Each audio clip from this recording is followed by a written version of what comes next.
continue to want to see the defense of the Second Amendment.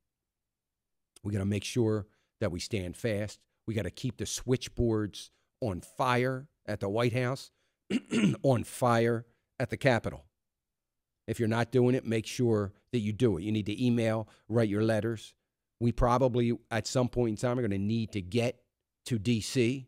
It's looking more and more like this president may do this by way of executive order, following in the footsteps of people like Stalin, Mussolini, and Hitler, following in those illustrious footsteps. This is insanity. This is America.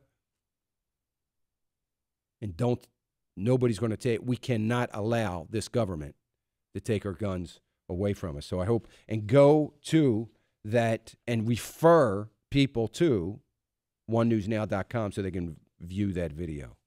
Hope you'll do that. 888-589-8840. How about Nissan Motors? Nissan Motors has agreed to begin production in the United States of America, in Tennessee, as part of a $1.4 billion government loan. Now, let me just mention something to you. This is a government loan that was made to Nissan Motors. That is one that we should feel pretty good about because it's creating jobs in America for Americans. And it's likely to create a significant amount of jobs. Nissan Motors will have a plant that will be manufacturing its own lithium, or I think it's lithium or lithium. It's a certain kind of battery for the automotive battery. It's the first United States plant that is going to be producing these batteries for automobile manufacturers. It's going to be in Tennessee. Right next to that plant, right alongside that, they will be doing two things. They will continue to be building their gasoline-powered cars, and they will also, alongside that, be building their Leaf, which is their electric-powered vehicle. Pretty interesting.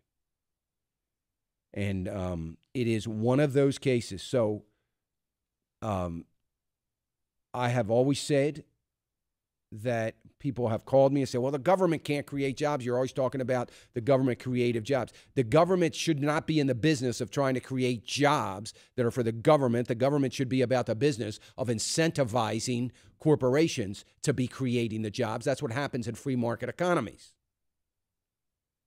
This is an example of it. So this loan came out of in 2010, out of the Energy Department. So it was a plan, it was a loan to retool the Smyrna, Tennessee plant to build a battery plant. And now they are coming out and saying, well, we got the battery plant. Now we're going to continue to build the Leaf electric car here, and we have the battery plants right here. It's probably, I don't know, the report does not indicate how many jobs it is going to create. But it's going to create jobs, and I'm excited for those folks in Tennessee. I'm excited to see some jobs being created. 888-589-8840. 888-589-8840. So here's something I don't get that I want to talk a little bit about. I just don't. This is really mind-boggling to me.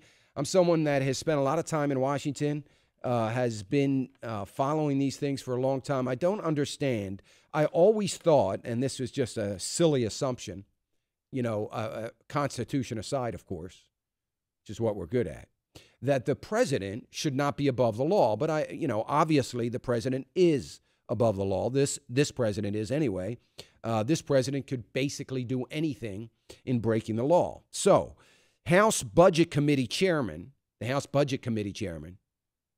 you know who that is? That's Congressman Paul Ryan from Wisconsin.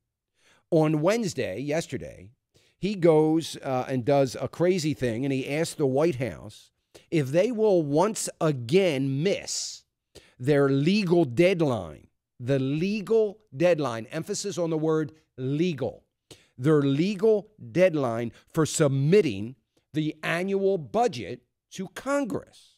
Now, under the United States of America's law, the President of the United States must, so much for the must, because this president has only done it one time.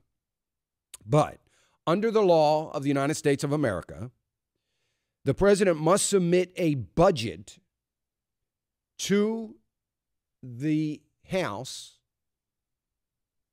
by the first Monday of January. Now, again, this president has never met the deadline except for one time. Now, look, the idea of the budget, folks, the idea of the president doing this, the reason the law is in place is so that the president might jumpstart or kick off the budgeting process that has to go on in the House. That's what it's supposed to do. It's supposed to give a baseline and a starting point. The president breaks the law every year. Paul Ryan asked on Wednesday, are you going to break the law again this year? I guess the House Budget Committee wanted kind of a heads up whether the president was going to break the law. No mention in the letter that, by the way, Mr. President, you're not above the law. No mention of that. Not sure why, but no mention of that. So it's the letter was written to the acting budget director, okay? And, you know, Ryan says in this letter again, if the administration does not plan to meet the statutory deadline, when do you anticipate the request being made or met? When do you think that's going to happen? How about not when you think it's going to happen? It had better happen. Can this president, like any other president, have consequence to breaking the law? I know we don't like the word under this administration and ideology, the word illegal. It's a bad word. We don't like it. It's just not politically correct. And I know we shouldn't be using it because we don't want to be, offensive.